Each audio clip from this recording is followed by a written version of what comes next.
Hey y'all, you are tuned in to season 3 of the Powerhouse Lash podcast. This podcast is my diary to the Lash community where I share my highs, lows, lessons, and rants based on my experience as a lash artist turned mentor. My heart is to share the reality of what it's really like to build a lash business from scratch, and I hope that this episode helps you feel seen, validated, educated. I hope you laugh, and I hope that it makes your lash journey a little bit easier. I'm your host, T the Brand, Lash Brand Growth Strategist. I'm glad you're here. Now let's get to it. Let's get to it. This is part 3 of my mini series on how to raise your lash prices. I wanted to share info and just my experience, what's worked, what hasn't worked on how to raise your prices, because it can be really intimidating when you are trying to grow your income and keep your clientele as well as attract new clientele. So we're going to talk about how to strategically increase your prices in this video. So let's go ahead and get to it. All right, so y'all know I got my notes. Make sure you got your notepad so that you can write down the things that you hear that are most helpful to you. All right, so first things first, when it comes to raising your prices, I see so many lash artists that do this, and I think it is the biggest no-no, and that is announcing it on Instagram. First of all, whatever you put on your Instagram profile should be to attract people to you and to teach people something. If you look at my Instagram page, the only thing that is on there is value for lash artists and lash clients. Mostly for lash artists at this point, because that is mostly what I'm doing right now, is just really trying to get all of what I know out into the hands of other lash artists to help them be more successful. However, when lashing was my primary focus, all you saw on my page was me sharing the value and benefit of lash extensions and why you should get them from T the Brand. On your Instagram page, that is all that you should be sharing. Your policies, your price increase, Instagram is not the place for it. Not in your stories, not on your feed or your profile, and I don't think on your highlights either. And here is my reasoning why. First things first, if you have a booking site, which you should, because nobody wants to go back and forth through a DM or a text message trying to book, get the booking site for your convenience as well as your clients. But then also, you don't want to, that's what the booking site is for. And if you have a booking site, 10 times out of 9, you're paying for it. So whether it's the biggest subscription, most expensive subscription that they have, or the least expensive, either way, you're coming up off of money monthly for your subscription to your booking site. And you need to make sure that it is actually being used. So if you do have people DM you about lash services, it's okay to, redirect them kindly to your booking site. Now, if they're asking questions about styles and sets and all of that, then answer those. I think that you should totally answer those. But if you want to know my availability, if you want to know my pricing, here's the site, period. Okay, so when you post your price increase on Instagram, what it also does, it distracts people. So let's say I'm considering booking with you and you make this post about, unfortunately, we're going to have to, there will be a price increase starting in 2 weeks, because people usually give you like hella short notice. But there'll be a price increase soon, and it's because of XYZ. Usually the reasoning that's posted is because we're in a recession, cost of products are going up, whatever.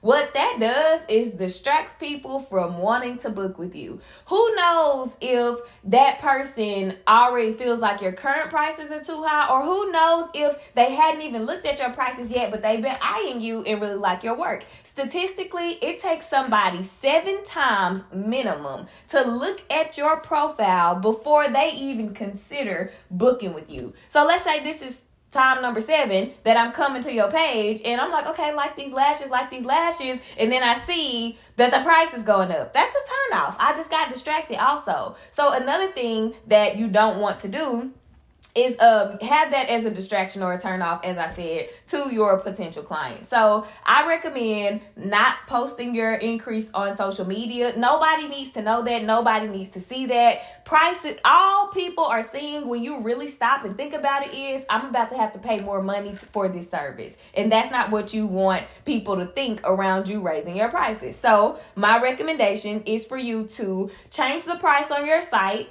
And when new clients come to book with you, they'll be able to see whatever the price is. If they've seen the former price and now they see the new price, they know obviously the price went up. And for your for your recurring clients, a way to go about that is you want to make sure that you reach out to them directly. We always want our clients to communicate with us when their schedules are changing, if they're going to be late, if they need to reschedule, whatever, communicate with us. You don't want them to come in and for a fill and they really need a full set and you weren't prepared for that. So it's important that we be what we want to receive from our clients. So make sure that you are communicating with your clients. You can send this update through an email or a text messaging system, however you use to whatever you use to communicate with your clients. And also, when you are raising your prices, I mentioned this in part 2 of the video, I'll just share it again here. You want to make sure that you are offering your clients something more valuable than just your lashes. If your price is going up, that means something about their experience with you as their lash artist and with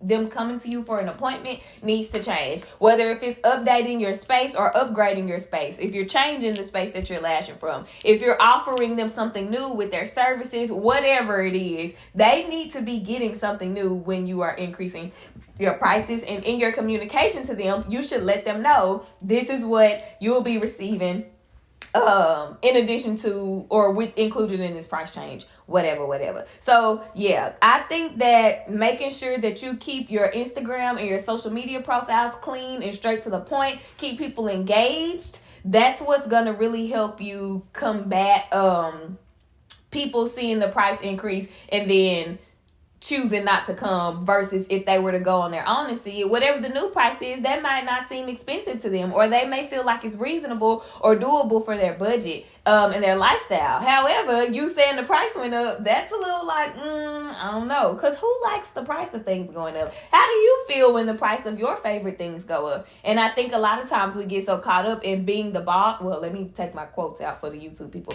because I do not mean that in quotations. I mean it as I'm saying it. We get so caught up in being the boss that we forget what it's like to be a consumer sometimes. So put yourself in a consumer's position and think about how you would feel seeing the price just went up basically on your service provider's Instagram page. Also, a lot of people expect for people to see this stuff. So say if you don't reach out to your current clients and let them know, hey, the price is going up, you expect for them to see your Instagram post and to know. And that's not cool, because one, we don't see everything that one person posts. There is no way all 6,000 plus of my followers on Instagram see every single post. I mean, the analytics literally show you. And so, as well as the engagement on the post. However, we expect our clients to always see that stuff, and that's just not cool. Everybody's not on social media. We use social media mostly because it's our job. Other people, like our clients who are not business owners or have reason to use social media daily and all the things, they aren't on there, so they're not seeing what you're posting. So make sure that you give them the courtesy of talking to them directly. That's all that I have for this spiel on how you should raise your prices. This is my strategy. This is what I have done, what I've used. Do I lose clients when I lost clients when I've done price increases? Absolutely. Everybody has. Everybody does. And that's just the way that it goes. But again, and like I said in part 1, you make room for the people who are supposed to be your clients in this season or the next season when you raise your prices. So I hope that this video was helpful. I'm T the Brand, Lash Marketing Mentor, and I help lash artists become lash marketers because marketing grows clientele. I hope that you take something from this video, from this podcast stream, and that it helps your lash journey be a little bit easier and gives you the confidence and empowerment that you need to go ahead and raise those lash prices. If you did not see part 1 or part 2, or listen to part 1 and part 2 of this episode or video, depending on if you're listening to the podcast or if you're tuning in from YouTube, watching the video, go check those out, and I hope that you find something helpful in those. Y'all, that is that on that for this spiel, and I will see y'all, talk to y'all in the next one.